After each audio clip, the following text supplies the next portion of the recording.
азыр Асыл да келеді. Ол факир болса ихтиясқа барып жүрмеді? Модель боламын деп жүр ғой. Ол сендерге көршіме? Я, ол бар ғой ағылшын тілінде мықты ғой.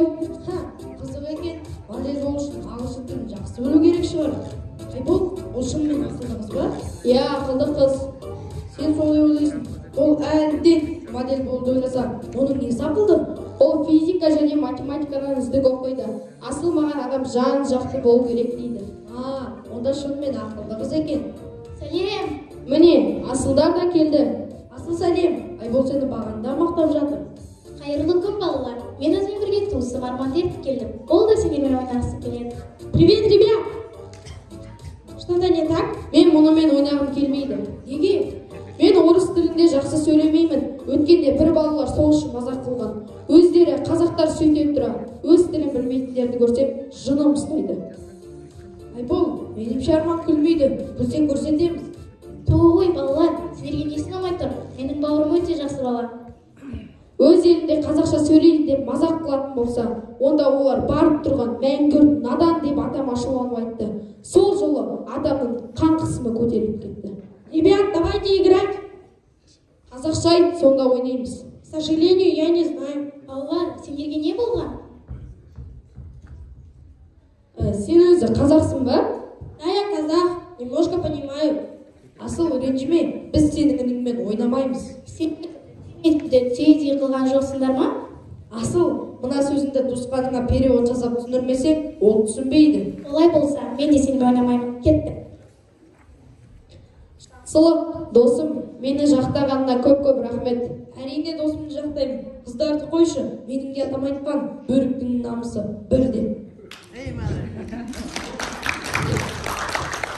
Арман, сына, ну что, я же тебе сколько раз говорила, никогда не оставляй дома свой сотовый телефон. А если я буду звонить, ты же не понимаешь, я же с ума сойду. Мам, почему вы меня не учили казахскому языку? Что? Балам, я думаю, тебе надо изучать английский язык. Так будет лучше для тебя. Да, была. Папа прав. И все знают, что давно не скажешь, что городские казахи плохо знают родной язык. И ничего страшного. Вот, мама права. Я запрещаю так говорить. Отныне вы должны говорить только на родном языке. Из-за вас я не знаю свой родной язык. Балам, Балам, сына, что с тобой? Никогда не спрашивайте два языка, это очень грубо. Арманның анасы, көрдің бе? Осының бәріне біз кінәліміз. Баламызға жастайынан өз тілін қазақша үйрету керек. Шетелде тұрып жатқан жоқпыз ғой. ну да, но ведь это ты сам не обращал внимания на казахский язык. Болды ғой. И в садик русскую букву, и в школу русский класс. Болды енді. Ты, мы демей баламызға бүгіннен бастап қазақша үйретейік. Бүгіннен бастап қазақша сөйлейміз. Да, я согласна. Кажется, наша сына кто-то сильно обидел. Нам с Надием было прям. Әрине намысын атеді. Қайта оның айтқаны дұрыс. Қаршадай бала көзімізді ашты. Я. Ештеңке шықса, баламызға қазақша үйретейік. Дұрыс айтасың. Арман! Сына.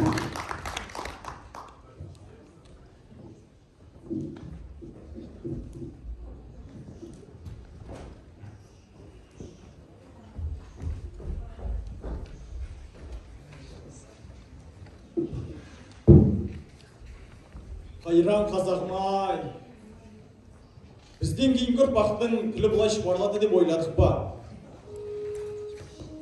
Қарын ашпас қамын ойлағанда, тілдің де сақталу қамын дәл солай ойлауға тиіспіз.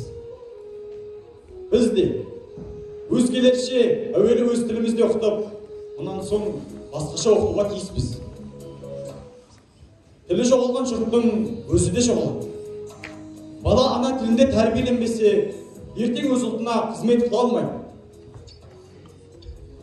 Бір жұртты өз жұртына қосып аламыз дегендер, әуелі сол жұрттың тілін аздырып, өз тілінде сөйлесіп, өз тілінде жазған жұрттың ұлттығы, адамдар жойылмай, ол ұлт ешқашанда жойылмайды.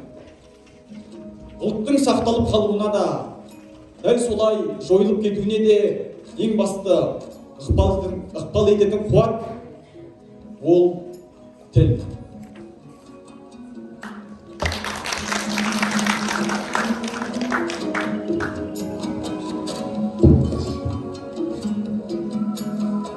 Қазақ жұрты оянғаннан бері ілгері кеткен елдерге жетудің қамында.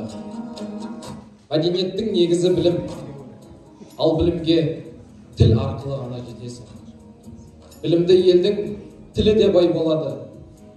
Мектепте қолданған тіл елге сіңбей қалмайды. Мектептің тілі жақсы болса, ол елдің тілі көркейіп, байып, гүлденеді. Ал егер мектепте қолданатын тіл шатасқан болса, ол ел сорлы ел.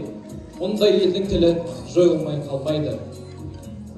Мектепте ана тілінде жақсы оқыған бала көпке дейін орыс сөздер сөйлеу мүмкін емес.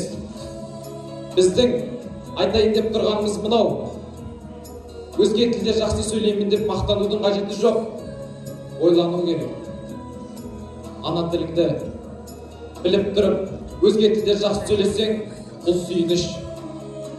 Ал ана тіліңді білмей тұрып, өзге тілде жақсы сөйлесең, бұл күйініш. Осыны оқығанда оқушылар естерінен шығармау керек.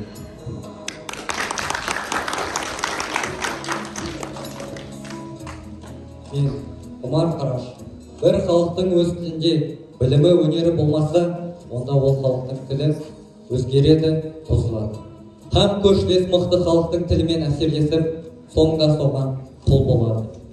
Біз өз тілімізді оқып, білсек, соның арқасында білімізді, өнерімізді алдыға жетелейміз, өршітеміз. Осы істі орнына қойғаннан кейін ғана біз өз ұлтымызға бек басқа халықтардай бола аламыз. Ең алдымен ана тілі қажет. Егер ана тілін білмесең, онда сен сол ұлттың баласы бола алмайсың. Ана тілін білмей тұрып, ұлт білімін ала алмайсың. Ұлт білімі болмаса, онда әдебиетінің жоқтығы өзі-ақ белгілі. Ал әдебиеті жоқ ұлттың өнері де өршімейді.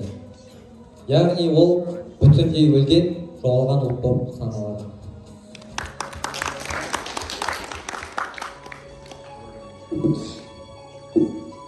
Кейбір ұл қыздарымыздың ана тілін білмеуі, не шала білуі мені қатты қынжылтады. Бұған ең алдымен ата-ана кінәлі. Қазақ тілі сұлулығымен бой балқытып, тамырыңды шымырлататын, жан жүйкеңді жандырып, құлақ құрышыңды қандыратын.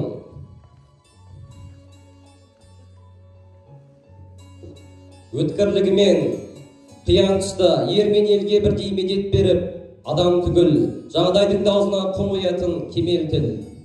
Қазақ тілі еш уақытта өзімен көршілес жатқан елдердің қасында сорлы болып, өз сыбағасын жібермегендігі мыңдаған жыл тарихында айқындалған.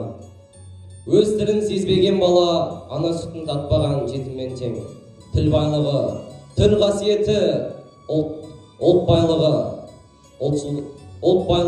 ұлт қасиеті нағыз белгісі.